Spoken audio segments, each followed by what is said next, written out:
Suster, bruder, dan rekan-rekan yang terkasih dalam Kristus Yesus. Gimana nih kabarnya? Masih sehat, semangat, dan sukacita kan? Perkenalkan, nama saya Nikolas Eka Novian Wicaksono. Pada kesempatan kali ini, saya akan menjelaskan kepada kalian semua tentang janji dan kesepakatan dalam perkawinan Katolik yang diatur dalam Kitab Hukum Kanonik. Oke, tanpa berlama-lama lagi, mari kita dengarkan penjelasannya. Perkawinan merupakan tindakan yuridis bilateral antara seorang laki-laki dan seorang perempuan. Dalam Kitab Hukum Kanonik dibuka dengan 8 kanon pengantar. Sebagian bersifat kanon-kanon doktrinal dan sebagian lagi berisi norma-norma hukum secara umum. Tindakan yuridis ini dinamakan sekaligus janji perkawinan yang tertulis dalam Kanon 1055 paragraf 1 dan atau kontrak perkawinan yang tertulis dalam Kanon 1055 paragraf 2. Objek perkawinan adalah kebersamaan seluruh hidup. Yang pertama, kita akan membahas mengenai janji perkawinan.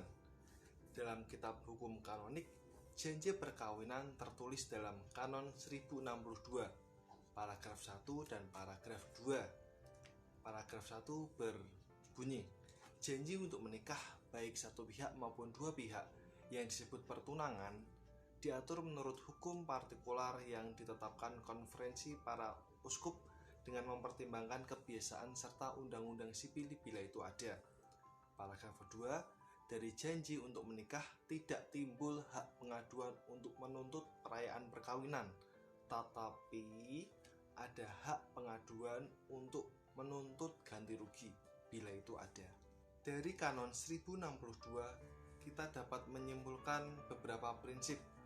Prinsip yang pertama, pertunangan diatur oleh hukum partikular yang dirumuskan dan disahkan oleh konferensi para uskup masing-masing.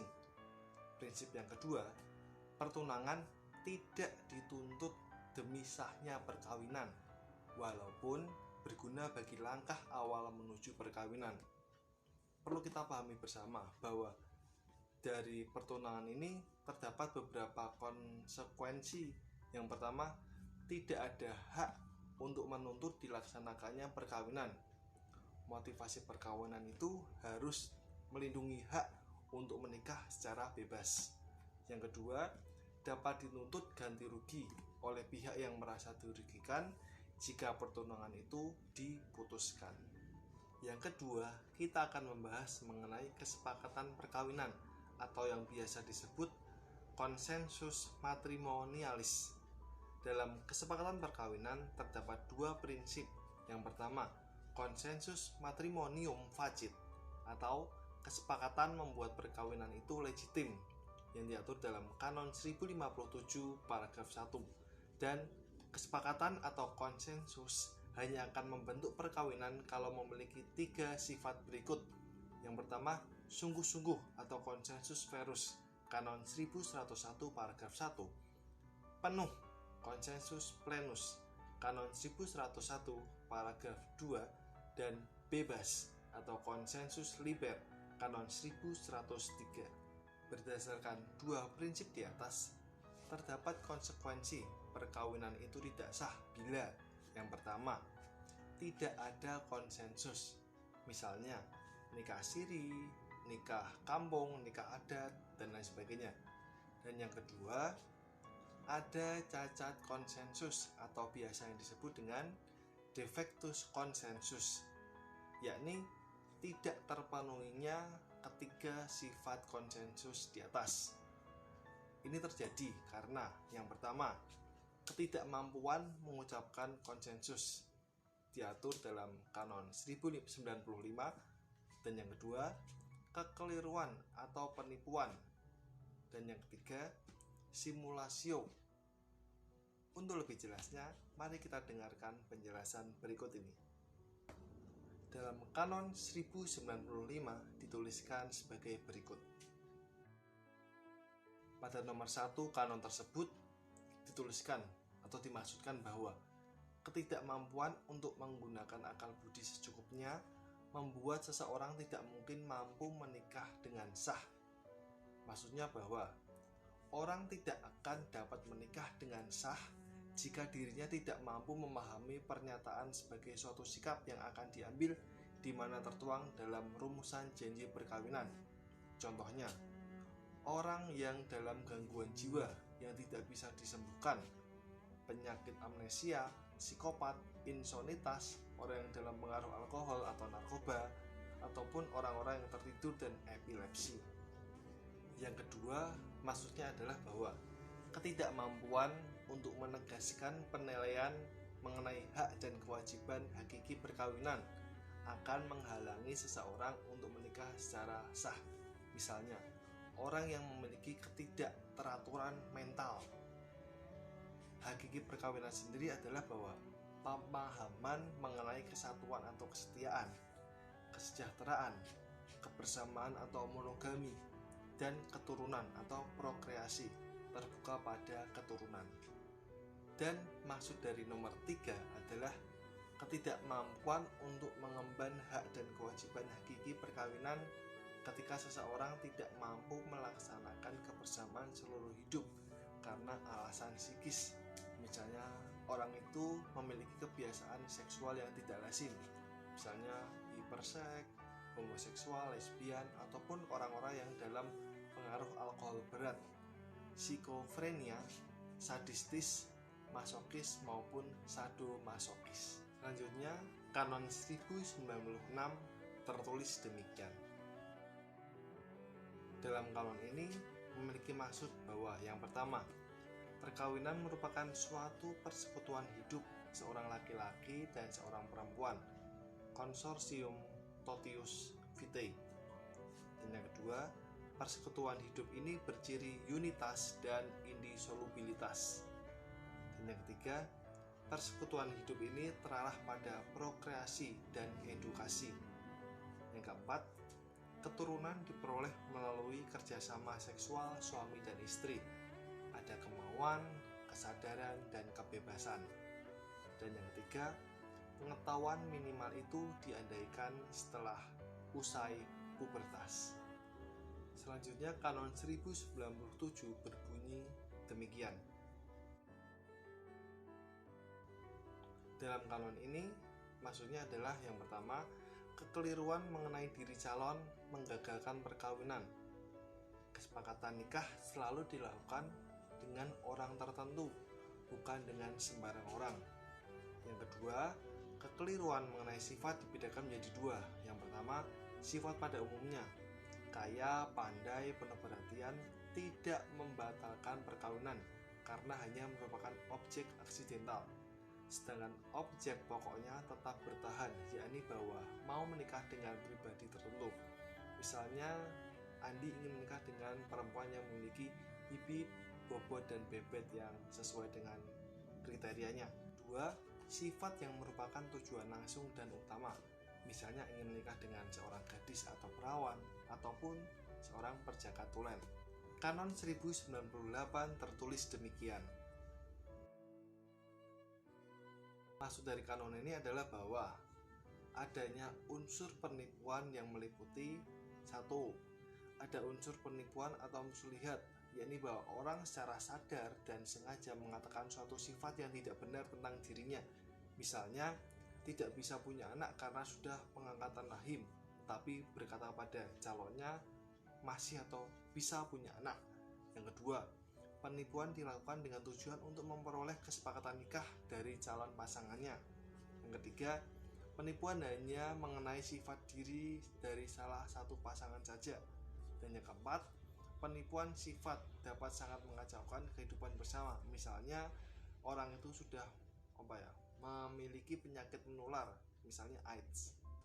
Hal itu berbeda jika sang calon sudah menerima segala kekurangan yang ada dalam diri pasangannya. Hal itu tidak perlu dianulasi. Kita masuk ke kanon 1099. Kekeliruan mengenai ciri hakiki perkawinan.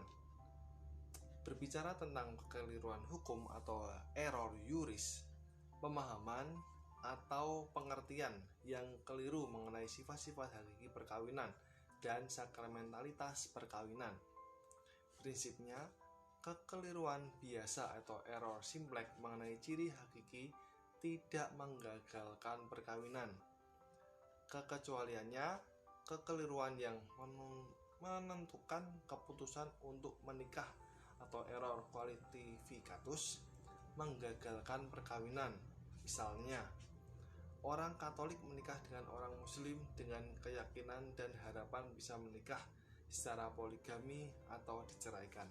Oke, kita masuk ke kanon 1101 yang tertulis demikian. Kanon ini memiliki suatu istilah atau hal penting, yaitu simulasio atau kepura-puraan. Kanon ini diandaikan bahwa ada kesesuaian antara kehendak sisi batin dan ungkapan atau sisi lahiriah untuk membentuk kesepakatan perkawinan. Sedangkan kontra dari kanon ini adalah bahwa ketidaksesuaian antara keduanya menyebabkan simulasio atau kepura-puraan yang membuat perkawinan itu tidak sah. Kontra ini dibagi dalam 2 poin. Yang pertama, totalis atau mengecualikan atau menolak seluruh perkawinan, dan yang kedua, parsialis, mengecualikan unsur hakiki perkawinan saja, yang dibagi dalam 3 hal: hakikat perkawinan sebagai persekutuan hidup, tujuan yaitu bonum connugium dan bonum prolis, dan ciri hakiki unitas dan indisolubilitas serta sakramentalitas. Kata-kata atau bahasa isyarat, yaitu tanda-tanda tadi, mewakili isi hati. Menjadi cacat apabila kata-kata tidak sesuai dengan isi hati. Terjadi simulasi apabila kata-kata itu tidak sesuai dengan batin. Begitu sebaliknya apabila batin tidak sesuai dengan kata-kata. Hal tersebut terjadi karena adanya paksaan dari pihak eksternal atau orang lain, misalnya orang tua, masyarakat, calon pasangan, ataupun keadaan, misalnya hamil duluan, masalah ekonomi, dan lain sebagainya. Kita masuk pada kanon 1102 yang berbicara mengenai perkawinan yang bersyarat. Tertulis demikian. Dalam kanon ini memiliki 3 maksud. Yang pertama, prinsipnya apa? Mempelai menikah tanpa menggantungkan suatu syarat tertentu pada janji nikahnya. Dan yang kedua, motivasi untuk menjamin kejelasan status perkawinan. Dan yang ketiga, jenis dan kemungkinan-kemungkinan. Yang pertama itu mengenai sesuatu yang akan datang, dan yang kedua mengenai sesuatu yang lampau atau yang sekarang. Syarat itu dapat berpotensi halangan dan tidak berpotensi halangan. Misalnya dalam hal harta, kepemilikan harta ditetapkan pembagian harta. Misalnya harta yang dimiliki sebelum menikah menjadi milik pribadi, sedangkan setelah menikah menjadi milik bersama. Kanon 1103 berbicara mengenai ketakutan dan keterpaksaan. Tertulis demikian. Orang menikah atau prinsipnya orang menikah itu penuh dengan kebebasan tanpa adanya paksaan dan ketakutan besar yang berasal dari luar dirinya. Motivasinya adalah perkawinan itu merupakan suatu konsensus, yaitu tindakan kemauan yang ada dalam dirinya, kehendak bebas. Jenis-jenis keterpaksaan ada 2, paksaan fisik, misalnya pemukulan atau kekerasan, dan paksaan moral, misalnya ancaman dibunuh ataupun dipecat dari pekerjaannya. Paksaan sendiri dan ketakutan itu dapat menggagalkan.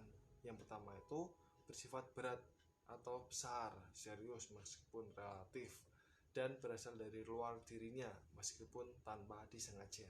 Oke, selanjutnya kita akan mendengarkan beberapa pendapat teman ataupun kaum awam berkaitan dengan janji dan kesepakatan perkawinan. Kita lihat nih, apakah mereka paham mengenai janji dan kesepakatan perkawinan. Untuk lebih jelasnya, mari kita dengarkan bersama.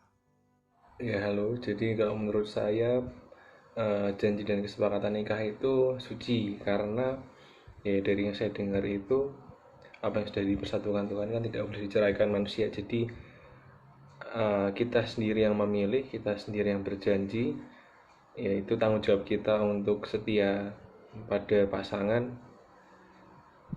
dalam keadaan apapun, seperti itu ya. Kalau saya tahu jadi dan kesepakatan nikah itu hal yang suci dan tidak main-main, jadi memang dilakukan dengan sepenuh hati, walaupun memang dalam perjalanannya memang ada canda atau ya duka cita, tapi itu kan tanggung jawab kita yang sudah berjanji sendiri, bukan Tuhan, tapi Tuhan yang mempersatukan, tapi kita sendiri yang berjanji. Bagi pasangan yang sudah sepakat dan berjanji untuk menghadap Tuhan di altar suci, kiranya yang menjadi tantangan selanjutnya adalah bagaimana menghidupi kesepakatan dan janji tersebut. Bahwa kerap kali kita mudah untuk menyampaikan, untuk menyatakan janji dengan kesepakatan, tapi yang lebih sulit adalah bagaimana kemudian menghidupinya, bahwa tidak sekedar omong kosong belaka, melainkan juga diwujudkan dalam kehidupan sehari-hari.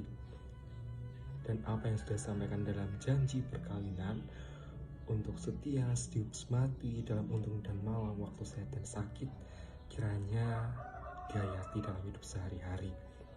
Kesepakatan perkawinan menjadi dasar perkawinan itu sendiri.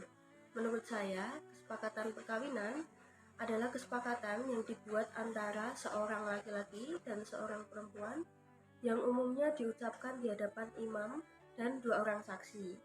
Nah, kesepakatan ini hendaknya memenuhi 3 syarat, yakni pertama, liber, artinya bahwa kesepakatan dibuat secara bebas, tanpa paksaan, dan tidak ada ikatan nikah sebelumnya. Kedua, verus, artinya bahwa kesepakatan dilakukan dengan benar-benar saling mencintai pasangan, tidak ada kepura-puraan, tidak ada kepalsuan. Lalu yang ketiga, plenus, artinya bahwa kesepakatan dilakukan didasarkan kepenuhan cinta kepada pasangan. Ya, 100% yang diucapkan dalam kesepakatan itu sama dengan 100% yang dilakukan. Nah, menurut saya, janji itu adalah sebuah konsensus atau kesepakatan bersama antara kedua mempelai, bahwasanya dalam janji itu bersifat bebas merdeka tanpa ada paksaan dari manapun. Jadi, menurut saya pribadi, janji dalam perkawinan Gereja Katolik merupakan sebuah janji yang sangat terikat dan terkait erat antara 2 orang dalam menjalin satu hubungan yang bercirikan satu, kudus, tak terceraikan, dan bersifat selamanya. Jadi, janji dalam Gereja Katolik sangat sakral dan tak akan dapat terceraikan karena bersifat satu dan kudus. Halo, menurut saya janji dan kesepakatan perkawinan adalah sesuatu yang harus dipertimbangkan dan dihidupi dan diperjuangkan. Bukan sesuatu yang main-main dan bukan sesuatu yang sederhana. Tentu ketika diperjuangkan secara sungguh-sungguh, dan kita juga memohon bahwa rahmat Tuhan akan bekerja dalam janji atau kesepakatan perkawinan itu. Dalam Gereja Katolik, sakramen perkawinan merupakan sakramen yang suci dan agung. Sakramen perkawinan menjadi tanda kehadiran Allah yang nyata, yang mana Allah mengikat dan mempersatukan pasangan suami istri menjadi satu daging. Karena kekudusannya, sakramen perkawinan itu tidak terpisahkan dan tidak terceraikan. Masing-masing pasangan berjanji untuk membangun cinta dan kesetiaan kepada pasangannya sekali untuk selama-lamanya, dan hanya mautlah yang bisa memisahkan mereka.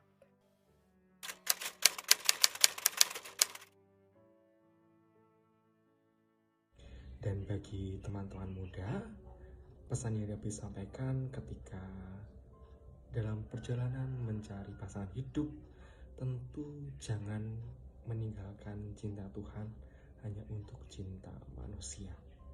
Lalu, pesan untuk orang muda zaman sekarang dalam memilih pasangan, ya cari yang seiman, yang saling mencintai dan menerima kita apa adanya diri kita. Karena dalam perkawinan Katolik itu sifatnya monogam dan tak terceraikan. Artinya bahwa satu untuk seumur hidup. Maka selektiflah dalam memilih pasangan hidupmu. Nah, pesan saya untuk para kaum muda, tentu dalam berelasi perlu mempertimbangkan dan memperjuangkan bagaimana belajar untuk berkomitmen, belajar untuk menjadi setia, belajar untuk berjuang, karena hal-hal itulah yang akan dihidupi dalam janji itu. Nah, pesan-pesan saya buat orang muda saat ini yang sedang mencari jodoh, jangan pilih yang sembarangan, tetapi pilihlah orang yang tepat dan terbaik menurut kalian. Tuhan tidak akan memberikan yang terburuk, tetapi tunggu waktu Tuhan akan datang di waktu yang tepat. Jangan cepat-cepat, tetapi tunggulah di waktu yang tepat. Nah, maka dari itu teman-teman, buat teman-teman yang akan menikah, jangan sampai salah pilih pasangan ya, karena itu adalah pasangan untuk seumur hidupmu. Ingat, dalam Katolik, pernikahan Katolik itu bersifat monogam dan tak terceraikan. Jadi jangan sampai salah pilih pasangan ya, daripada nanti menyesal di belakang. Pertama-tama kita perlu mengenal pasangan kita, baik buruknya. Kita perlu menerima semua hal dari pasangan kita. Maka tahapan pacaran dan mengenal menjadi langkah yang penting untuk persiapan perkawinan. Mengingat sakramen perkawinan itu adalah satu dan tidak terceraikan. Dalam masa pengenalan itu juga perlu dibahas tentang komitmen bersama, berupa rencana ke depan, mau tinggal di mana, mempunyai anak berapa, dan lain sebagainya sebagai sarana yang memampukan kita untuk mempersiapkan diri bersama pasangan. Hal yang kedua adalah menikah itu tidak bergantung pada umurnya, tetapi bagaimana kesiapan diri untuk menikah, baik tentang kesiapan pasangan, kesediaan finansial, kesehatan diri. Selamat mempersiapkan diri, Tuhan memberkati. Dari penjelasan tersebut, kita dapat memahami bahwa sebelum menikah, perlu memperhatikan hal-hal penting untuk dipersiapkan dan dipenuhi. Salah satunya atau beberapa di antaranya adalah janji dan kesepakatan dalam perkawinan. Janji merupakan kesepakatan antara seorang laki-laki dan perempuan yang dalam kanon ditandai dengan adanya pertunangan. Sedangkan kesepakatan adalah hal-hal penting, hal-hal fundamental, hal-hal hakiki yang perlu dipenuhi dan diperhatikan demi sahnya suatu perkawinan. Oke, telah kita dengar bersama penjelasan maupun pendapat-pendapat dari saya maupun dari teman-teman yang sudah memberikan pendapatnya mengenai janji dan kesepakatan perkawinan. Semoga itu semua dapat membantu kita untuk lebih memahami apa sih janji itu, apa sih kesepakatan itu dalam perkawinan Katolik. Semoga kedepannya tidak lagi bingung atau tidak lagi ragu mengenai arti ataupun maksud dari janji dan perkawinan Katolik. Sekian beberapa info yang dapat saya bagikan. Semoga membantu kita semua untuk lebih lagi dewasa dalam hal mempersiapkan masa depan bersama pasangan kita kelak. Terima kasih, berkat dalam Tuhan Yesus memberkati. Amin. Georgius Daryanto, apakah saudara meresmikan perkawinan ini dengan sungguh dan ikhlas hati? Ya, dengan sungguh dan ikhlas hati. Sisilia Citra Aditama Kurniasari, bersediakah saudari mengasihi dan menghormati suamimu selama hidupmu? Ya, saya bersedia.